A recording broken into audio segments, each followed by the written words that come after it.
Kia ora, welcome to Super Sealed, Introduction to Airtightness, Airtightness 101, and welcome to everybody, public and professional. So I think we're going to try and make this simple without too much jargon, because I know there's lots of homeowners join in on these webinars. And yeah, so I'm just going to introduce what our guests. So we've got a number of guests.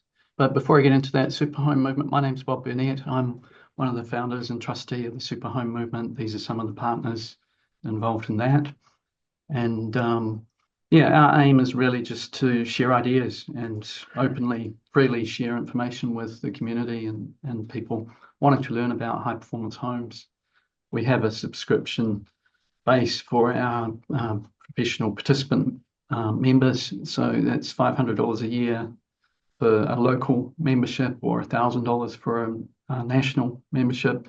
And then we have our partners at higher level of involvement and commitment. So thank you very much to Jib, who are our primary partner, and they've just re-signed for another year. So we love our friends at Jib. They help us keep the wheels oiled and providing more and better events and content. So these are our top 10 sort of categories of things we think about, and we've got airtightness there. I think all of these except for airtightness, possibly waste. We did webinars on these last year. So we're working through that. And another big thing we're doing right at the moment is our Superhome design guides, which you'll see very, very soon. There's been a lot of work happening in the background on that. So I'm an architectural designer, and I'm going to be talking about airtightness from a design perspective and how you design for airtightness. We have Sean Maxwell from ATMA, Airtightness Testing and Measurement Association, coming in online from Australia, Ben Ingledew from ProClimber, who provide the products to create an airtight home, the membranes and tapes, and do a lot of education in the industry. So great to have Ben here. Dan Saunders Construction. One of our first Superhome participant builders is going to talk about it from the builder's point of view and boots on the ground, what happens on site. And also he's recently done some training on airtight testing. So he might talk to us a little bit about that. And then Chris from Aero Solutions is joining us from Auckland to talk about their revolutionary new system. So I'm looking forward to hearing about that, where I won't spoil his thunder and go into that, but he'll tell us all about their airtightness solution. And then hopefully we have 10 minutes each for these presenters, and we have 10 minutes at the end for a panel discussion, and that's sometimes the best time. So from my point of view, designing for airtightness, first of all, you've got to understand why we need airtight buildings, to protect the building fabric, to provide a durable, weather-tight, airtight. If it's airtight, it's also weather-tight. Provide a building with longevity, so you're not going to have condensation in the structure and deteriorating the building. Sustainability. If it's going to last longer, it's more sustainable. We don't have to renew it. We don't have to demolish and start again. And then from a human perspective, just controlling the interior environment and the air quality, so that we're living in healthy homes and we're not suffering from the effects of condensation and mold.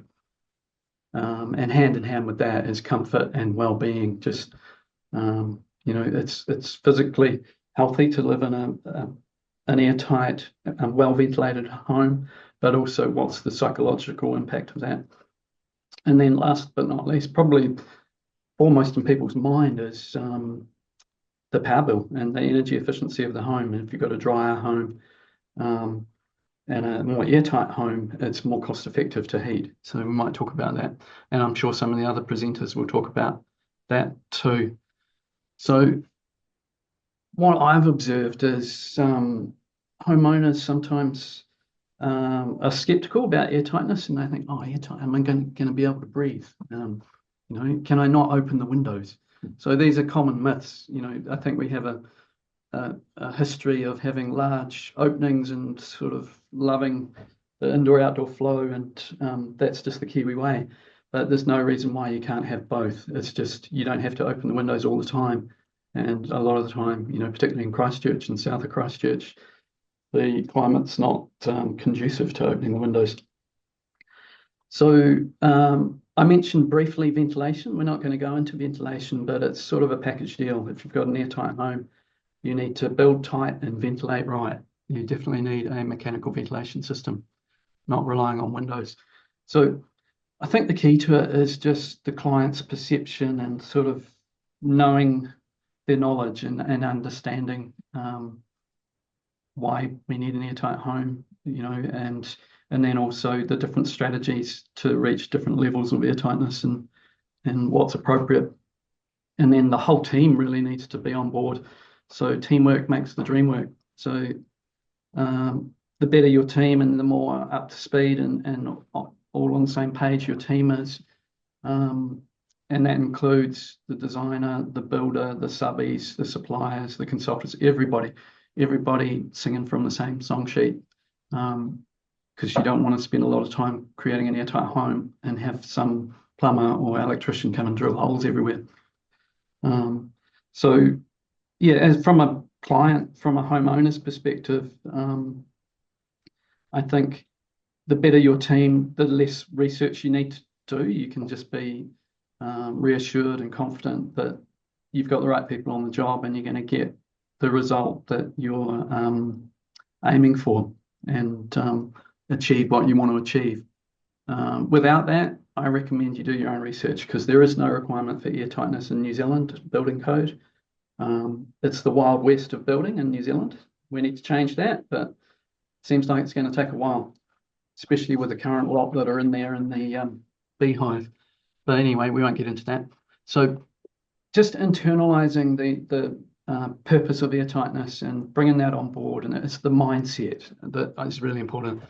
And sometimes it's difficult, but if you can sort of get to that point where you will achieve it as long as you have got the right desire to achieve it and you've got the right people on it. So keep it super simple. So the less complicated the design, the better likelihood you're going to achieve airtightness. So the idea of a continuous airtight envelope for the whole building, sometimes it's helpful to look at a cross section and draw a line around. If it's 2 stories, thinking about that inter-story junction, thinking about how the windows join and all of that sort of stuff. Definitely don't want windows sitting out in the cold like building code allows you to do. So just agreeing the targets which will influence the strategies, making sure that that's recorded in the documentation. Is it 1 air change per hour? And others might talk about some of these targets as well. Superhome standards, base, better, best, 3, 2, 1. Follow through. So just making sure that what's designed is actually happening on site, and the devil's in the detail, making sure all the details are right, how everything's connected. There's going to be a leak. It's going to be where there's a junction, and the window to wall junction is really important, and Dan might talk about that too. So insulation works much better if it's airtight, and that's probably something that's missing from a lot of people's thinking. It's just what's the R value, but the R value might be half what you think it is if or the insulation might be half as effective if it's not airtight. So this little graph here shows airtightness in terms of you've got your air changes, your pressure test result, and you've got your space heating demand up on the y-axis. So if you look at sort of down here, 1 air change, 10 to 15 kilowatts per square metre per annum. So we're pretty much, even Christchurch, we're pretty close to that. We're just tipping that. But then if you go up to 3 more air changes, you go from 1 to 2 to 3 to 4, 3 times the air leakage, then you've got twice the heating requirement, so double the heating requirement. So I thought that's quite a interesting graph. Thank you, Passive House, for that graph. Windows. So I always talk about windows because our windows are so stupid in New Zealand. And windows have little holes drilled through them for condensation to go out. So that's not going to be very airtight. So putting the windows in line and having no condensation drains, that's going to make a big difference to your air tightness. And even just like the doors, sliding doors are probably the leakiest in terms of aluminium. So we just do PVC these days with the tilt and turn windows.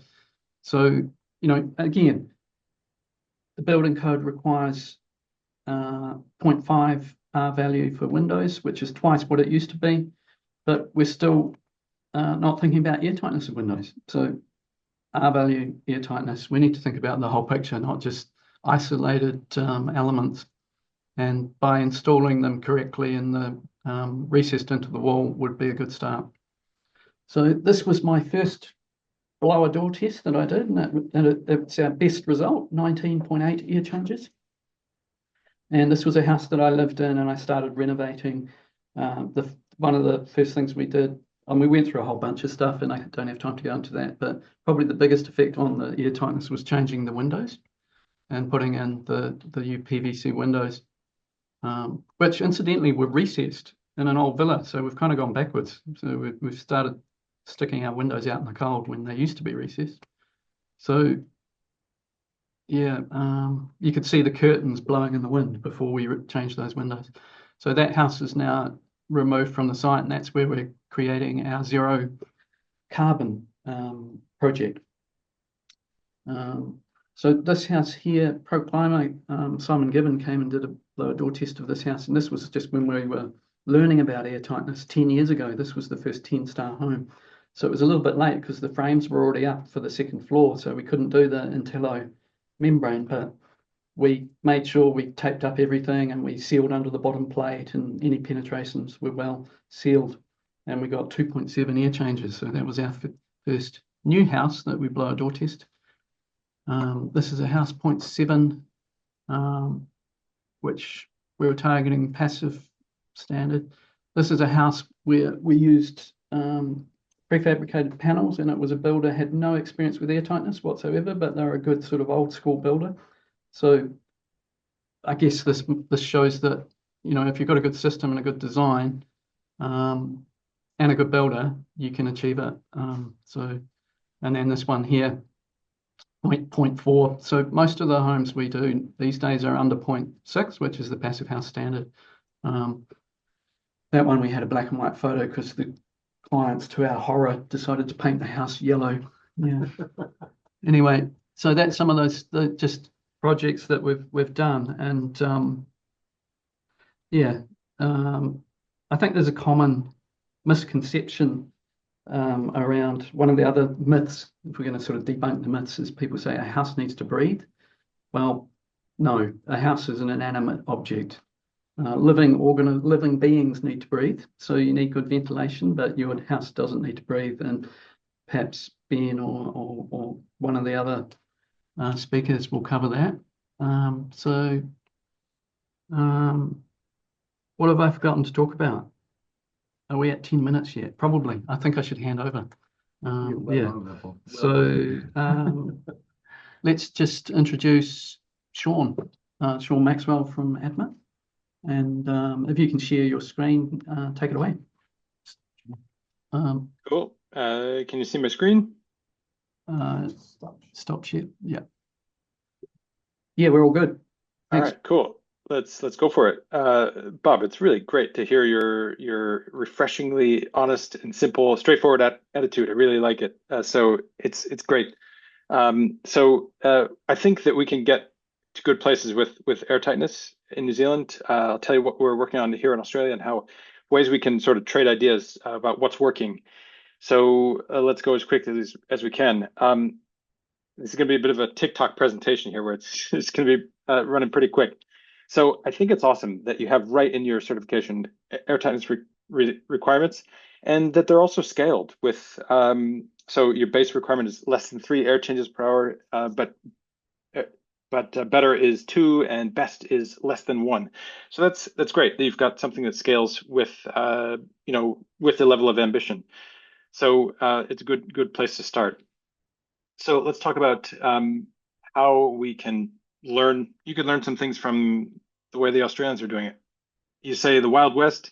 I'd say look at it's even wilder the further west you go over the Tasman. You come over here and see some pretty shocking data. We did this study for CSIRO here with a bunch of ATMA testers around the country that submitted data to this database, to the ATMA lodgement database, and CSIRO used the data. They used the ATMA lodgement database to collect all the data in a systematic way, and we gave the data to them, which they analyzed. And we found some pretty interesting things from all these tests from around the world. So it ended up being a couple of hundred tests of houses and apartments. Published this study last year, and some interesting stuff. Um, and come on, cursor, let's go. All right. So we found some big differences. The red bars, this is a histogram showing the frequency of test results. The red bars are from a 2015 study, and the blue bars are from the study we published last year. And you can see just generally, these are air leakage results for the house. So the houses 10 years ago were much leakier than the houses that we tested last year. Much leakier. So why is it so much worse? You'll notice it says permeability at 50 pascals or air changes at 50 pascals. The two different metrics, I'll explain the difference between them, but just know that they're pretty comparable. One's leakage per unit of surface area, one's leakage per unit of volume. They're just two different ways of comparing. So know that the results are comparable. So what's the reason for such a big change over a span of 10 years from really awful to not great, but a lot better? Just some simple things like this picture on the top right was back in 2015 when I first arrived here. There were a lot of buildings being built with no wraps at all, just the exterior brick. So whereas now I can't remember driving by a building that didn't have wall wraps around the outside. Superhome requires a rigid air barrier on the outside. That's great.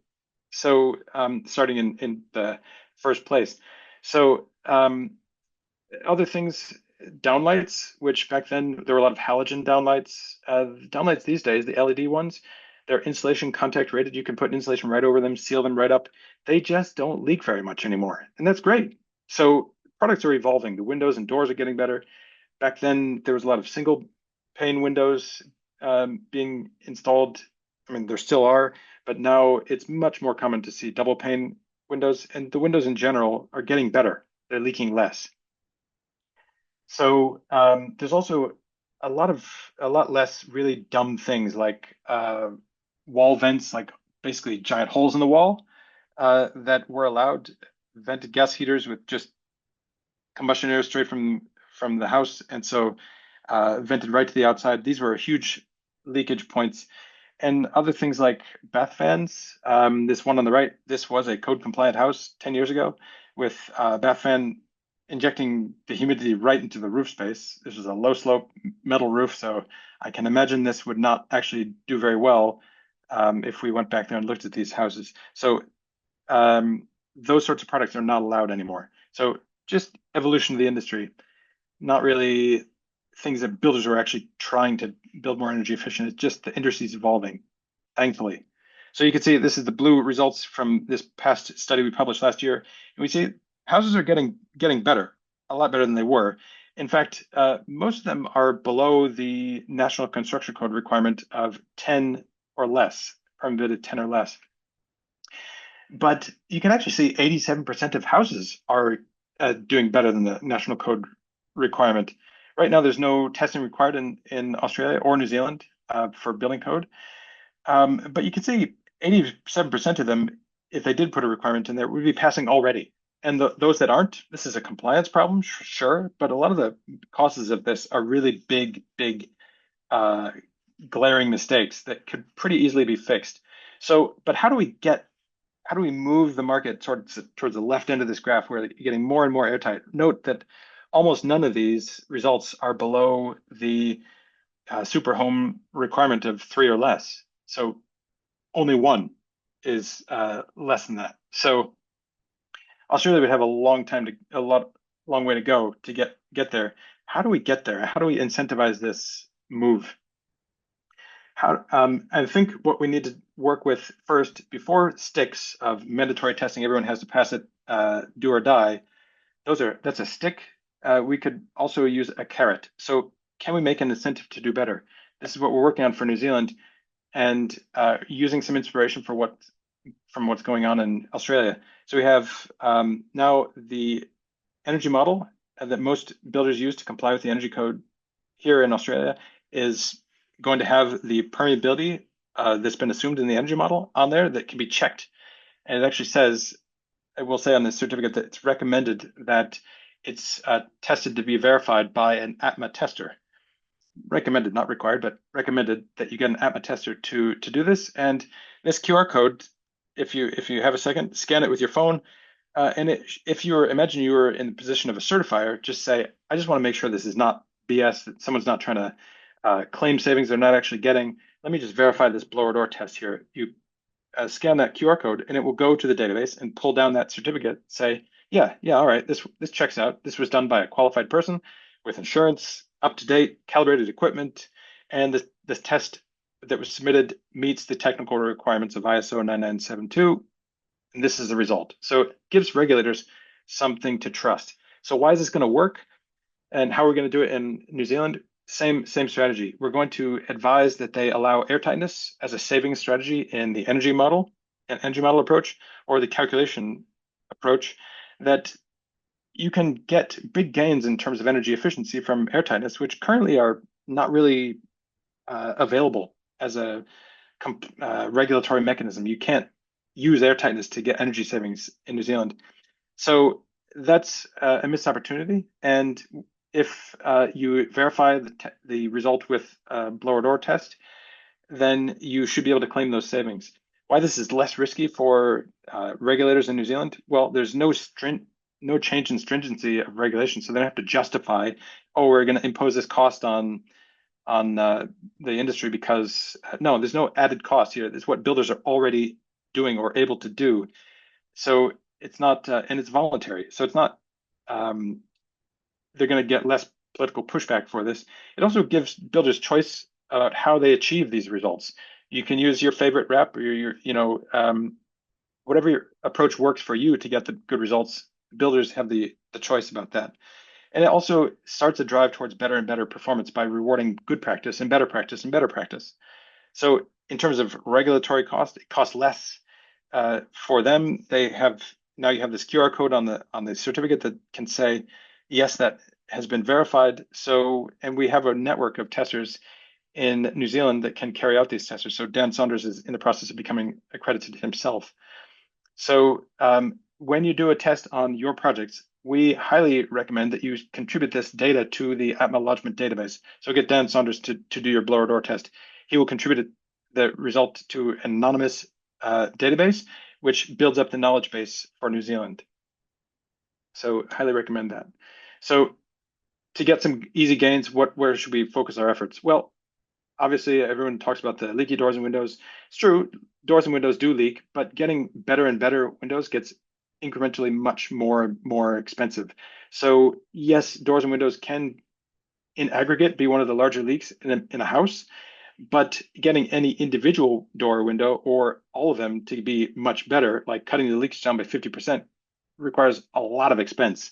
So doors and windows do leak, yes. You don't want the crappiest doors and windows, but we should focus on other things, I think, first for easy gains. Some of this is workmanship stuff, like some of the houses we tested for the CSIRO study had no caulk along the wall base, whereas others did, especially in buildings with carpet. Often there's no seal at the bottom where the carpet tucks under the skirting. So these are easy things to do. If you basically have a laborer go around with a caulk gun before the finishes go in, you can do a lot. Other things, big stuff, it's like missing this plasterboard doesn't go all the way to the floor here. In fact, couldn't get a picture, but you could actually feel the insulation here. So there's actually a hole right to the outside wall. The cabinets in the bedrooms leak. Cabinets in the bathrooms leak. So how do we fix this? General concept you should use to get big gains in airtightness is the concept of a box within a box. Make the outside air barrier, water resistant barrier good. Keep the if you're using apartments, result on rely on fire separations between apartments. Keep the fire, concentrate on fire and water out first, and then anything you do sort of inside this box is sort of just added. It actually doesn't matter. So same concept here. So these cabinets before they go in, this building we tested actually wasn't that bad, and that's because they actually had a nice tight fitting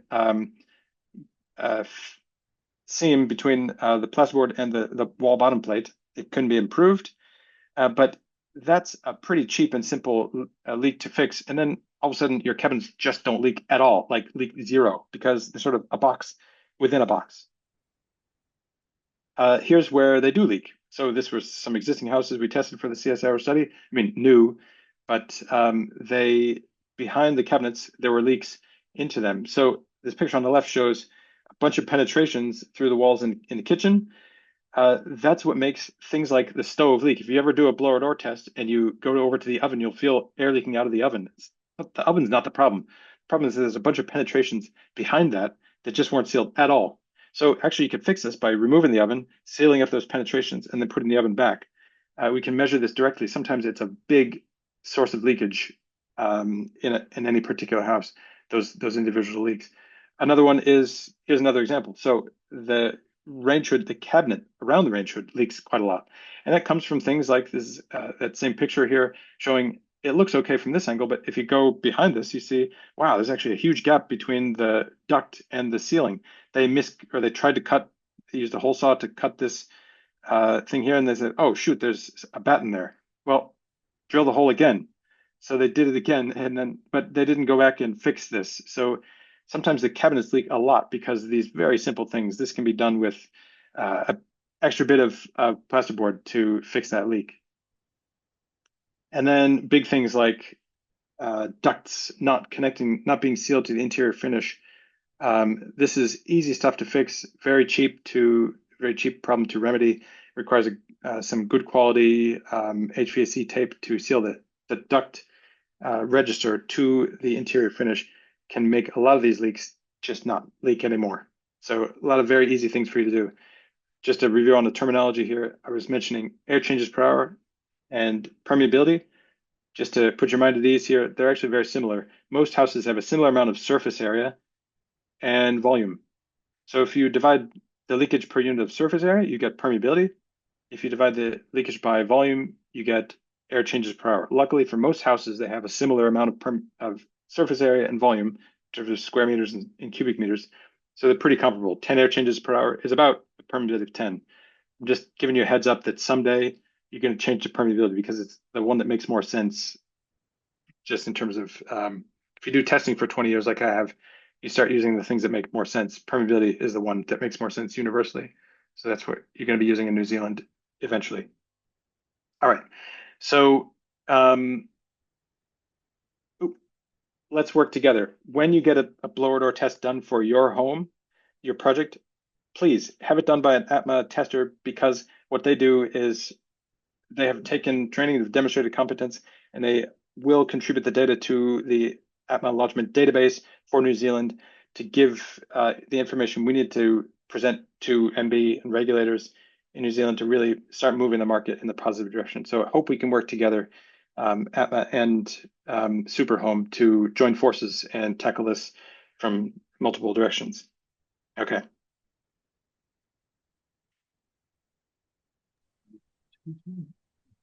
You're in the hot seat. In the hot seat. Hope that was quick enough. That's great. Thanks, Chris. Thanks very much. Sean, reading the wrong thing. All right. A lot of very interesting information come through there from Sean. Interesting that we're not going to be using ACH, that we're looking at perms there. That's news to me. That's really really fascinating direction we're going to. Building on what Sean showed there, I'm going to show a little video. Got my Freddie, the technical, sitting next to me. A short video explaining the benefits and the problems about airtightness.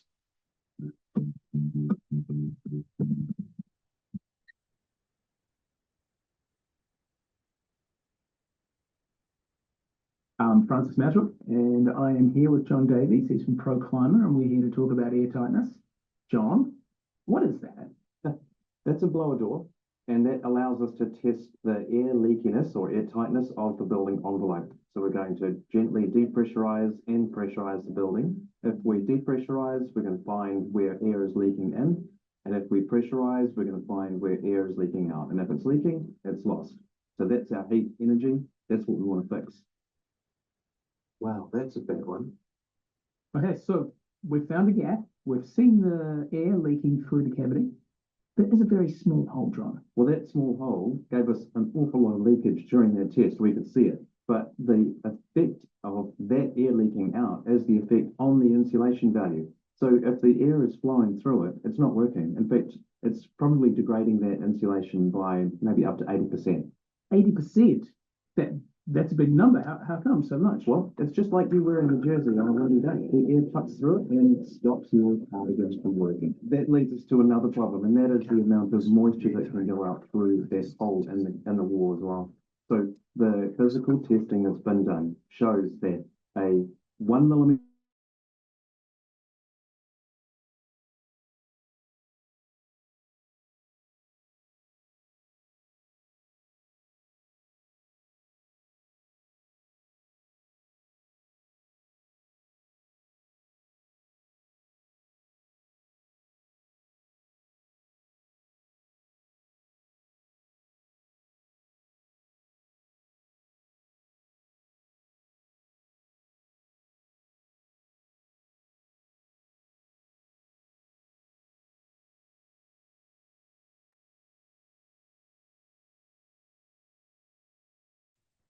Hi, team. My name's Francis Mountjoy, and I'm on a journey to try to understand how to design and build homes that are healthy, comfortable, energy efficient. Just a few little technical glitches there. Yes, small gap, big problem. And we're going to have a look at different ways we can solve that problem now and the reasons why we'd want to solve that problem. ProClimate has a wide range of products. We've got everything you would need to do with E2, that's external moisture, and E3, internal moisture. We're very proud of all our accreditation that makes sure that we are doing the best that we possibly can. We aim high, and we certainly are striving to have the best products available on the market for builders to use and for designers to specify in the deliberate decision to make a home airtight. So let's get into a little bit of the concept of airtightness and why you would need to think about it at all and what's involved with it. Well, airtightness can be made of all sorts of different products within the built environment, from concrete, timber floors, SIPS panels, even straw bales, as long as they're screed coated, can be part of that airtightness layer. And where that airtightness goes is on the inside of the thermal envelope. We need to draw a red line around that building, and it needs to happen right at the start. It needs to go into the design brief. If we leave it till later and we try and solve these problems at the end, when we're partway through a build and we think, oh, maybe I should make it airtight, it becomes a lot more difficult to do. So we draw the red line in the plans. The more complex that red line, the more difficult it is for the builder to implement that red line, to make it airtight and to do a good job. You can see here in these different cross sections, the red line is the airtight, the yellow is the thermal envelope, and the blue dotted line is the limit of the thermal envelope, which is the outside and to do with the weather resistive barrier. Looking at a plan in a different direction, we look at the plan view, we can see that we've removed the garage is not part of that thermal envelope, and so therefore the red line runs between the garage and the home. The more complex this red line is, the more expensive a house is to build. So people often talk about the cost of building. If we can keep our form factor and our footprint simple, we can reduce that cost, and we can use that money saved to make a more efficient home. If we look at a cross-section view, we look at the very early stages in the design, we need to be considering the links between floors, mid-walls, mid-floors, and especially when it comes to the roofs and how we're going to continue our make our airtightness continuous through these junctions. It goes without saying that the more complex a build, the more expensive it is. But it's not the airtightness that's going to make it expensive. It's the complexity of the build that's going to push this up. So what does airtightness look like in the real world? You've drawn the red line on your plans. Well, what should it look like when it's executed? Here we've got some fabulous examples of our Intello product. Now, Intello is a humidity variable vapor control layer. It's normally much easier to say a humidity variable vapor control layer. And here we can see it above the truss on the left-hand side, where it's been connected to a SIPS panel. Fabulous execution, and it means that all the services can run through these voids. On the right-hand side, it's been well planned, well executed, and the ducting is running through the service cavity. And the Intello there is forming a continuous airtight layer around that build. And the bottom right-hand picture, that we put that in just because it was brilliantly done and it's a pretty picture. That's what an airtightness should look like.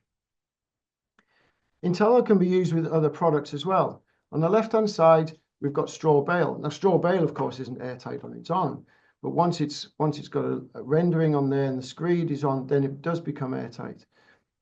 Intello junctioning up to another product, XPS, or extruded polystyrene. The XPS is airtight unless it's got gaps in it, and then those need to be taped. So the airtight layer will be continuous around the build. And here we've got Intello in the ceiling connecting to SIPS panels. So we're not limited to sticks and fluff, as it's called. It can be used in lots of different modalities. So let's have a look, understand a little bit more about the thermodynamics of airtightness and a vapor control layer. Here we've got a cross-section of a wall. We've got a brick cladding on the outside, we've got an air cavity, and then we've got an insulation layer, and then we've got our plasterboard on the interior. Now, hopefully, we've got some temperature differentials between the inside and the outside.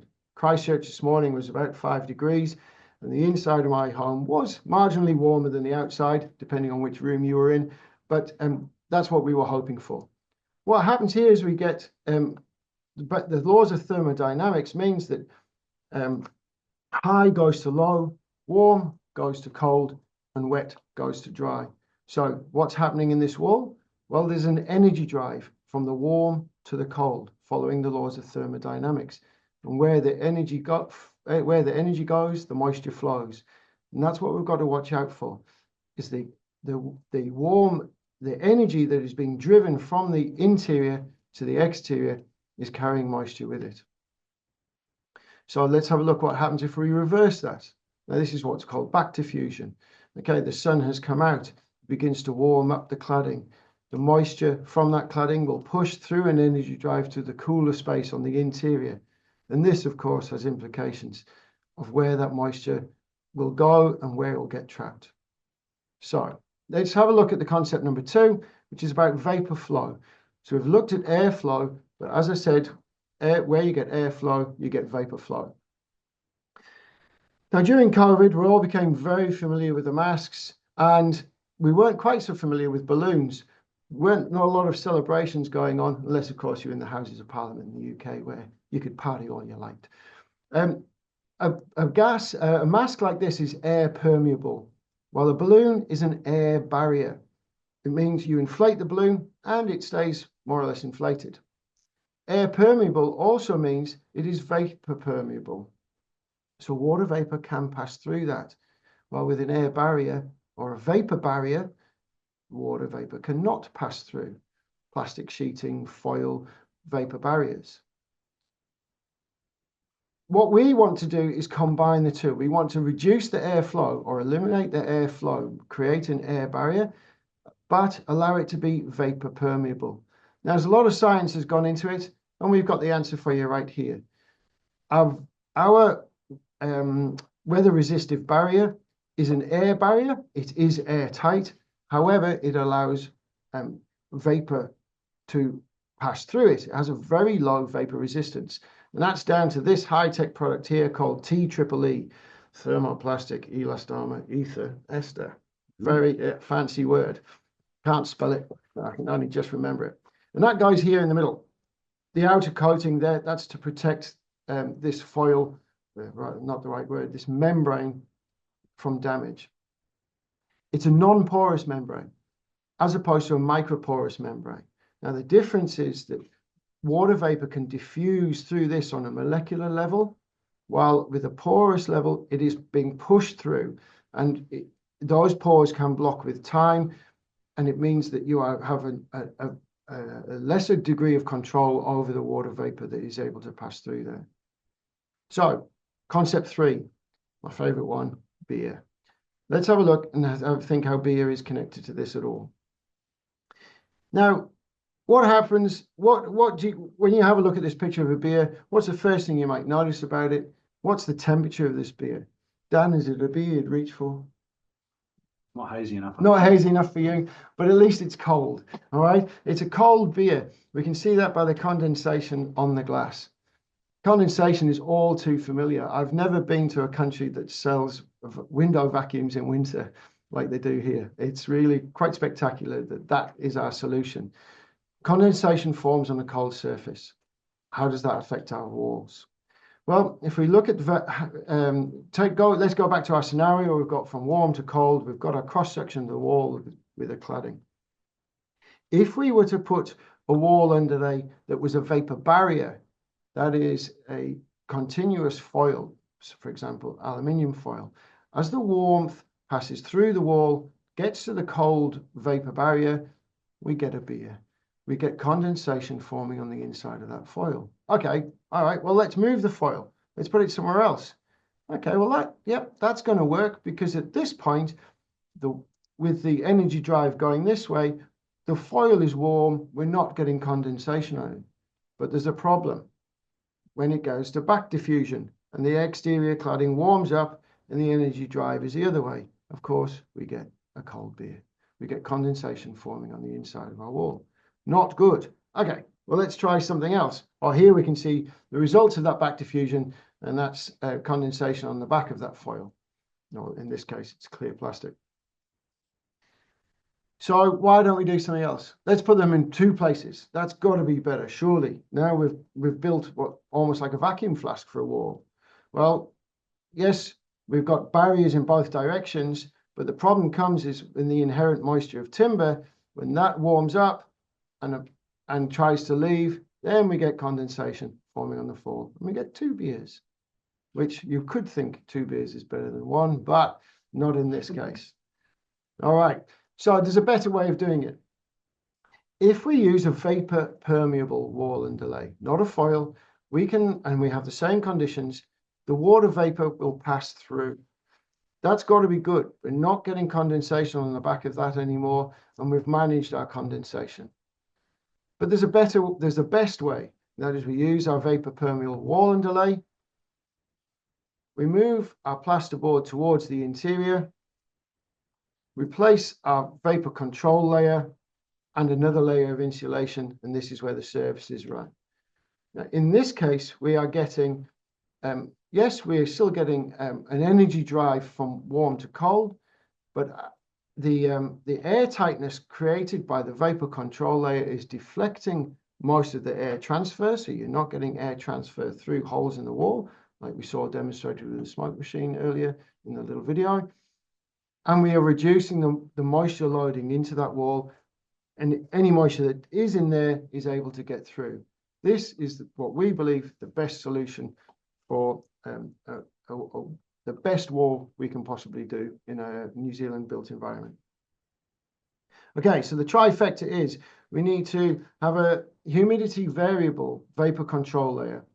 We also need to ventilate, and there isn't space to go into the ventilation here, but a mechanical heat recovery ventilation system goes hand in hand with air tightness. If we're not keeping the air moving inside a home, we're going to get stagnant, stale air, and we're at risk of mold buildup. And of course, don't forget to have a cold beer. Remember, ProClimate Products is managing everything to do with E2, external moisture.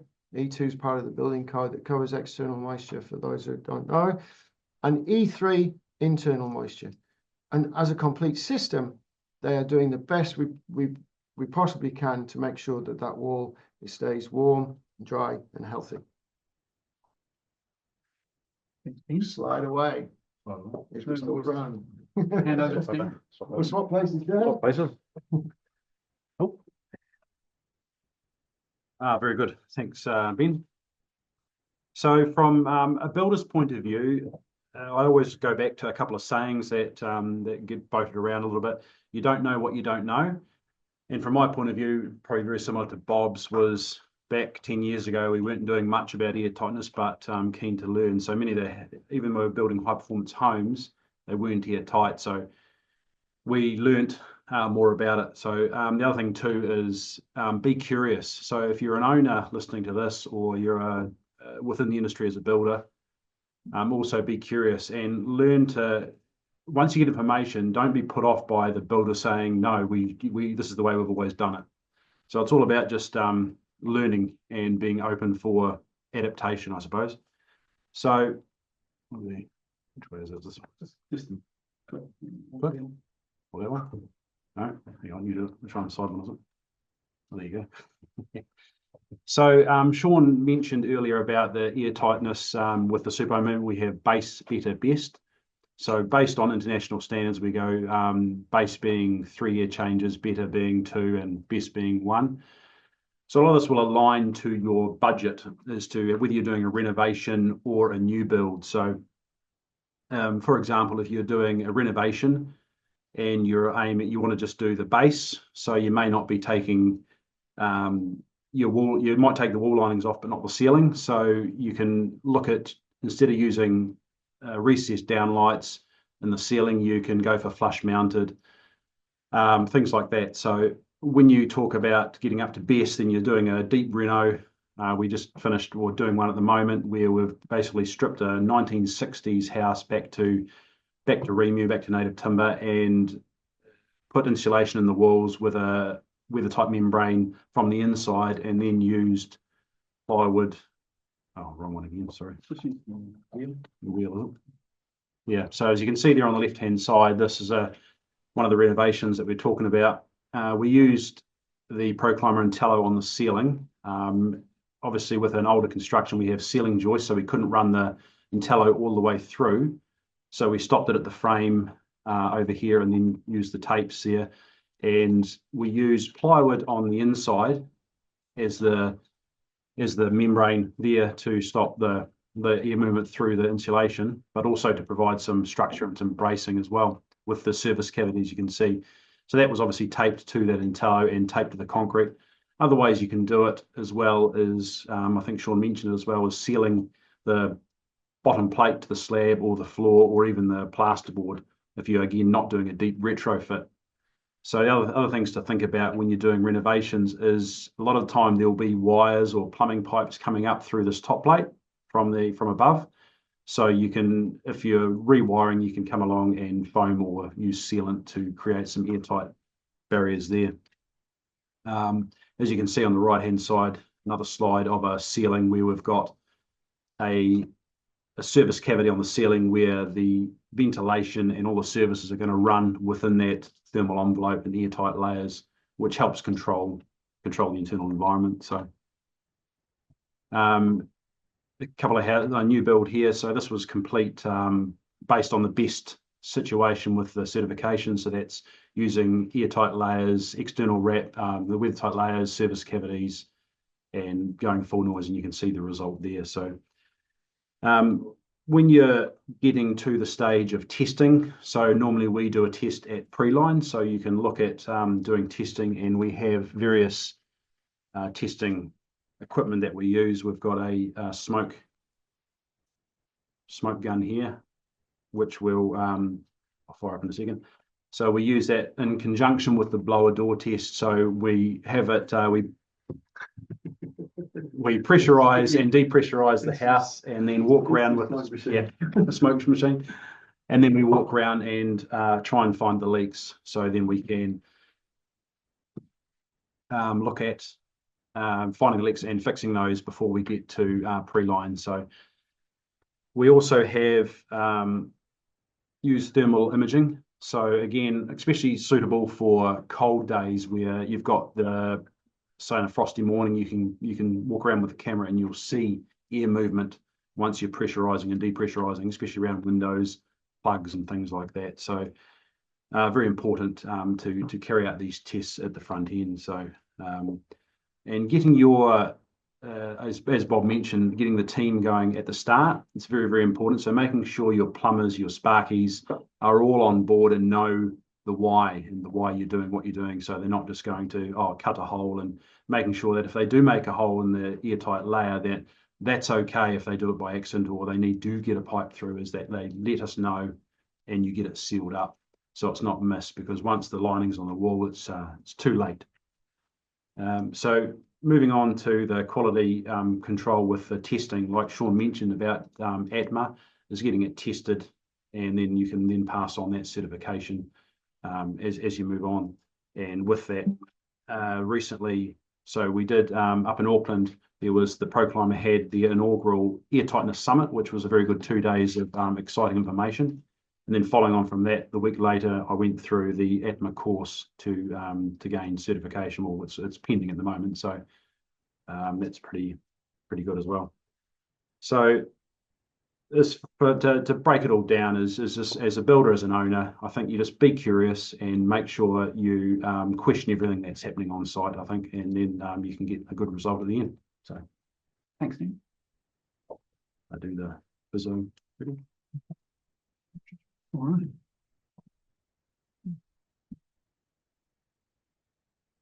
All right, Chris, we'll just hand over to you if you can share your screen. Chris from Aero Solutions is going to be next.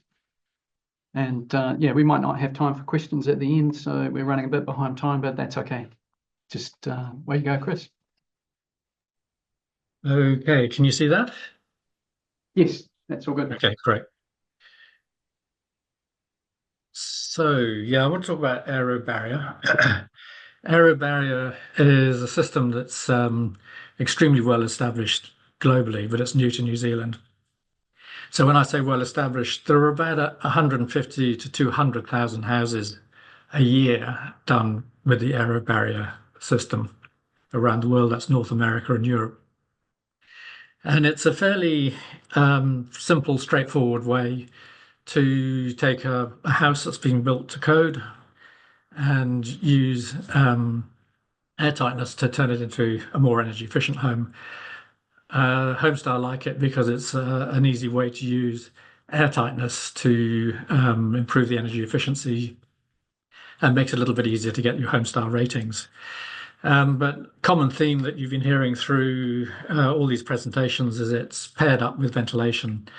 So that phrase, build tight, ventilate right, that's a common mantra in this domain. And there are three things really it's all about. And again, these things have been covered by other presentations. So it's about energy efficiency. It's also about indoor air quality and structural durability. And those last two are really because it stops the air condensing, getting into the cavity and condensing. So if you keep the moist air out in the first place, it can't go into the cavity and condense and create all the problems with moisture, which leads to mildew, which leads to rot and structural durability problems. And everyone you talk to will have a different emphasis on what they think is most important. Most consumers seem to focus on the energy efficiency because that's a major concern at the moment. If you talk to KO and a lot of people living in older houses, then indoor air quality and health is the big issue. And if you talk to brands, structural durability is the big issue because there's a real emerging problem with dampness in the cavity leading to rot. And just in terms of context, if you think about the building envelope, there's a couple of really important layers. There's the weather-tight layer. And in New Zealand, we had big drama, started in the 90s, but really in the 2000s became a massive issue where we weren't building with a good weather-tight layer. We have all sorts of problems.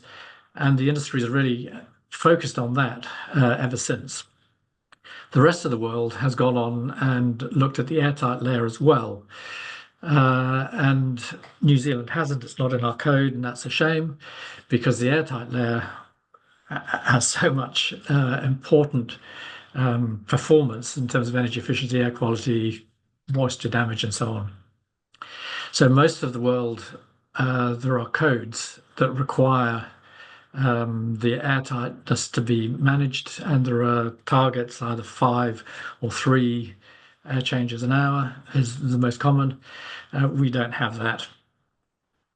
But there's no question among the engineers and the energy modelers and so on that airtightness is incredibly important and incredibly effective. So these are a couple of charts,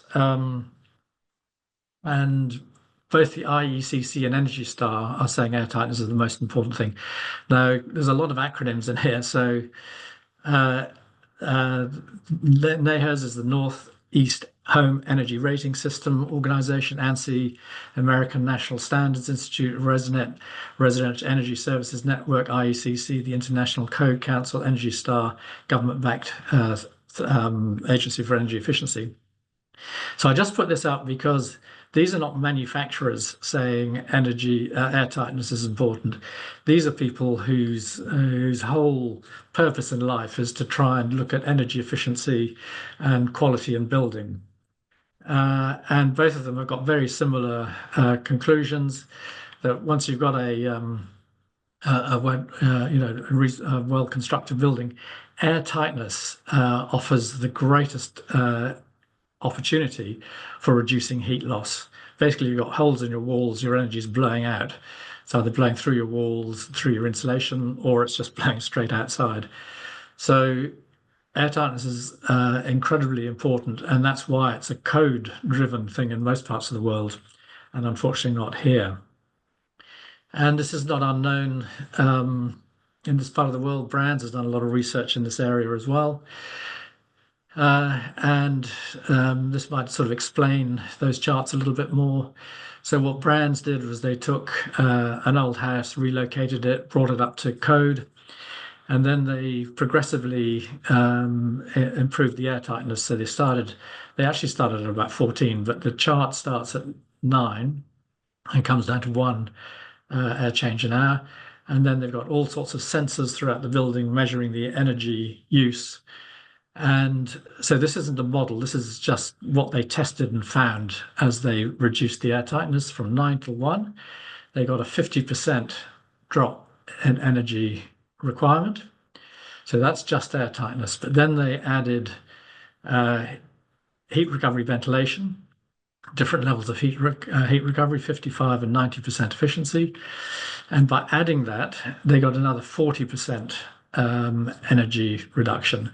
So, nearly 90% energy reduction. Remember, this is on a house that's already built to code. So those systems are all making their contributions as well. But this is, at the end of that story, what's still left to do. And once you get down to this kind of level, 1.5 is generally accepted as the point where you can start looking at net zero energy homes. So the energy requirement of the home is so low that 1 or 2 solar, or maybe 3 solar panels is enough to put you into a positive thing. It completely changes the equation on solar panels. So the one thing to bear in mind is that the heat recovery ventilation isn't going to work if you don't have an airtight building, because most of the air diffusing out is not going to go through the ventilation system, so it's not going to recover the energy. So you really want to get down to a low level or high level of airtightness in order to make your heat recovery ventilation effective. So I'll just play you a little video clip that sort of explains how the system works.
Okay, so it's a very, very quick, simple process. It probably takes about an hour and a half to 2 hours to deal with all the leaks in the building. It's generally done at the drywall finish stage, but it can be done for the external wall or the internal wall as the air barrier. That doesn't.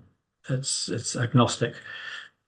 But what it's doing is it's sealing all the penetration through the wall, but probably more important, it's finding all the hidden holes and the cracks that are sitting behind the plasterboard that you can't otherwise find. And collectively, all those little holes add up to about the size of a window open into your cavity, with all that moisture and vapor going through and the heat going out.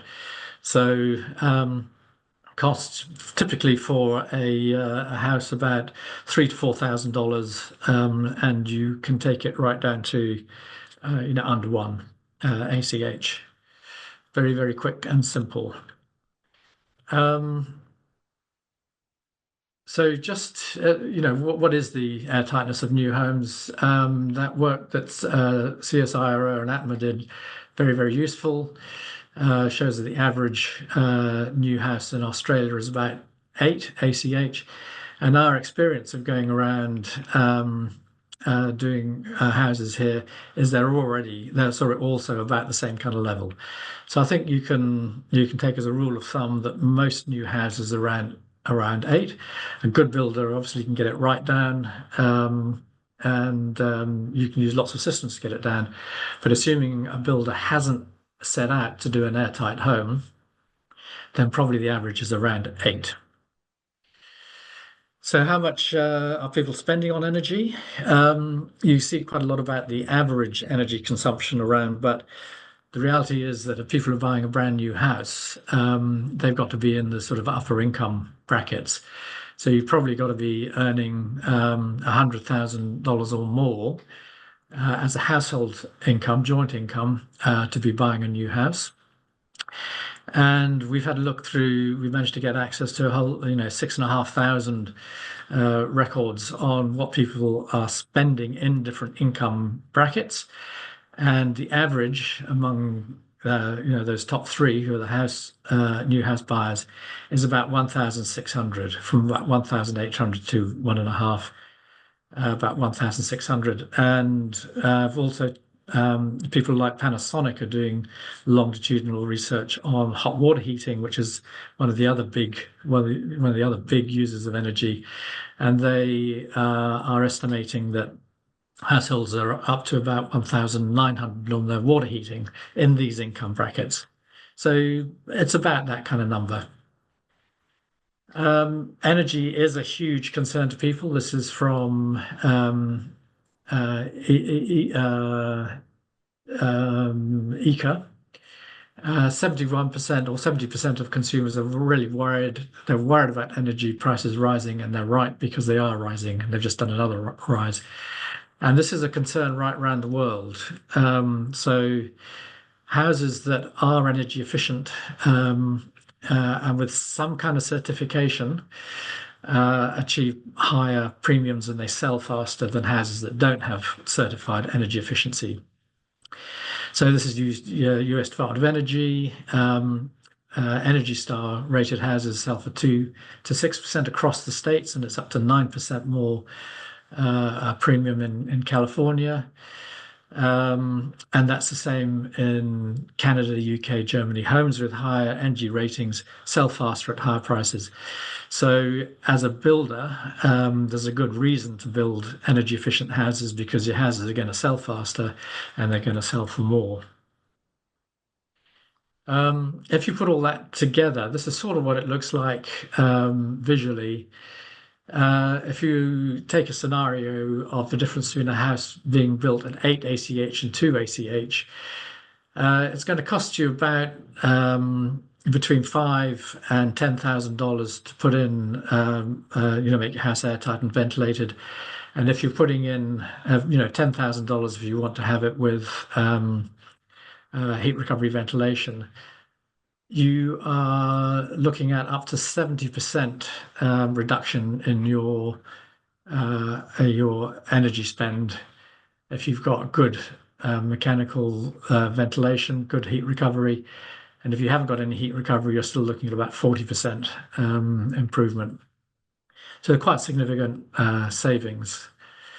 In the interest of time, we're going to skip through this, but basically, if you use airtightness, it's going to help you with your achieving your Homestar ratings. It's got the highest certification possible for environmental friendliness and health. It's Green Guard Gold certified. So if that was a question anyone had, it's less than 10% VOCs than a low VOC paint. Just a couple of examples. This was a house we did for Fletcher's. It started at 8, just over 8. We got it down to 0.85. That is masked. So if you unmask that, it's probably about 1.8. So under 2. We have also done renovations. So this was a KO, ex-KO house. Wasn't just us, of course. It was part of a renovation, but it's got balanced heat recovery. Windows made a huge difference. Probably it started off at 19 ACH, and we got it down to 1.7. Changing the windows probably halved the ACH. It was relined and it did have insulation, but it's taken from 19. It's now 1.8, and it's got Homestar 7 certification. So it's not just new houses, it's renovations as well. So I'll stop there in the interest of time. So I know we've gone over time, but we're still here. So if there's people that have questions, just pop them through. But yeah, in the meantime, I see Sean's answered a question. Thanks very much for that. So if you use the Q&A rather than the chat, that's good. But in the meantime, shall we have a yarn, chew the fat, have a chat? Mm. So yeah, I guess the main thing is just it's not too hard, and just convincing people or having the conversation about airtightness so that people realize that it's an important thing to be considering. And, you know, depending on your target, there's going to be different strategies for achieving that airtightness. Well, something I forgot to mention as well is the price versus cost thing. You know, price is what you're paying up front, but the cost is what the overall running cost for your house is going to be. And if you're just building to building code, you know, the costs are going to be double what, you know, almost double what they would be if they were airtight. You know, if that cumulatively over many years, it's going to build up. You know, yeah, so, I mean, a lot of people think about the first one, the price, but they don't think about the cost over time. But and then Bob, can I ask a question about Superhome? Sure. So Chris was showing energy savings from something like Energy Star, or a label like Energy Star in the US leads to higher house prices or sale prices, which is great. Are you trying to do the same thing with Superhome? Yeah, well, I mean, the difficulty is when people build a super home, you know, most of my clients, they don't want to sell it. So why would you sell a warm, healthy, energy efficient home and move to a house that's colder and have a bigger power bill? But we've done a few little developments of our own, and they've tended to sell for upwards of 20% more than homes in the area that are built to code. So there's really impressive. A small group that are aware and willing to pay more for energy efficient. Yeah, that's very interesting, Bob. I showed that thing to the Passive House Institute, and they say they get a 15% premium. Okay. Yeah, so that's sort of in line with that. Yeah. Bob, I think it's really interesting that I think you have a lot of, just looking at the core requirements of Superhome, I think a lot of the core requirements are in the right place. So for base, you say you actually have recommended strategies for airtightness. So like exterior water resistant barrier, rigid air barrier, you actually say as a recommendation. It's interesting that it's a recommendation, not a requirement, which is, I think, gives some flexibility about how those results are achieved. So that's interesting, and I think a positive for this. It's less prescriptive in that, for at least that element. Yeah, I think Other than the yeah, blower door test number is what it's a number, and you can't lie about numbers. yeah, I think flexibility is good, and everybody's got a sort of different stage on their journey towards airtightness or just better, higher performing homes in general. So, if you make it too stringent, then a lot of people will just say it's too hard and they won't bother doing anything. So I think there's a lot of things you can do that don't cost more. And that applies for airtightness too. There's a lot of strategies that you can do, like just designing so you have less switches and sockets on the external walls to start with. It's not difficult to do that. But yeah, depending on your budget, there's different strategies. So we've just sort of a butt in there. We've got a classic example at the moment. We've got a house that we're going to be signing up, and the budget is quite low, so it didn't quite stretch to service cavity and inside wall airtight layers.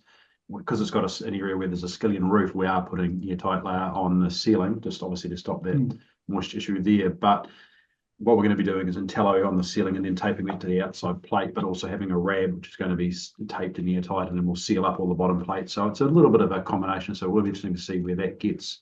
A hybrid. Yeah, so it's hybrid. So you have to be flexible to meet people's budgets. You can't just say, this is all. I mean, we'd like to say yes, but people can only afford what they can afford. They are substituting. They're not going for flash bench tops and the flash taps and stuff like that. They are putting the money where they can in the important areas. So, well, the priorities, people might have different priorities. They might want the bigger kitchen with the flash taps, but there's a certain level that we wouldn't go below because of sort of duty of care and giving people the right professional advice. There's a question. So Chris mentioned Brand's report with table, heat recovery, ventilation, and airtightness. Do we have a name and a date for the report? Do you know what that report's called, Chris? The Brand? I don't, but I think Steve McNeil presented part of it at the airtightness conference the other day. So if someone was interested, there's a newsletter. There is a number. I think I've got a reference number on there somewhere, but I can get that to you. Yeah. It may be Bruce, if you email Chris directly, you can follow up. Yeah. So I don't think we've got any other questions, but any parting remarks? Because there's a few people. I mean, a few people have had to go, but we don't mind sticking around. You summed it up when you said build it tight, ventilate right. Build tight, ventilate right. Yeah, and just I think one bit of feedback we consistently get from the States and builders who in the States who are doing this is that they're just much more comfortable houses. They feel better. You can sense the difference, and they're just better houses to live in. Okay, looks like Mark might have a question. If we can open up your mic, we can. Oh, that's the same one actually. That was Chris, I believe. Was that Chris? Okay. Yeah, Chris and Mark probably cool. Together. But I'd say it's interesting. So I actually did some research with AeroSeal way back in 2015 or something earlier than that, like 2012 in New York, and found they were trying to measure the difference before and after sealing with AeroSeal or AeroBarrier between apartments in a multi-residential, and they noticed a reduction in sound transmission between apartments. So airtightness just straight up as essentially as AeroSeal or AeroBarrier addresses airtightness just by applying particles to the leaks, it directly reduces sound transmission via those air leaks. So that's one benefit. So a more airtight house is quieter in general, which is a selling point. Yeah, I think the same goes for a more thermally efficient house. That if you've got better triple glazed windows that are more airtight, they're also going to be better for acoustics and keep the noise out. Yeah. So that point you made there, Sean, we've been talking with most builders go way below code in the States. So the code might say 5 or 3. Most of the builders, or a lot of builders we've talked to, are going under 1.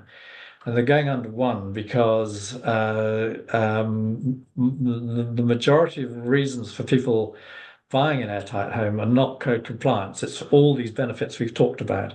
So even in those countries where they've got minimum standards, homeowners are choosing to go for more airtight homes. And noise is one of those things that they promote quite a bit. They're quieter, more peaceful, more comfortable homes. So the builders do use that, and they say it's up to 40% quieter.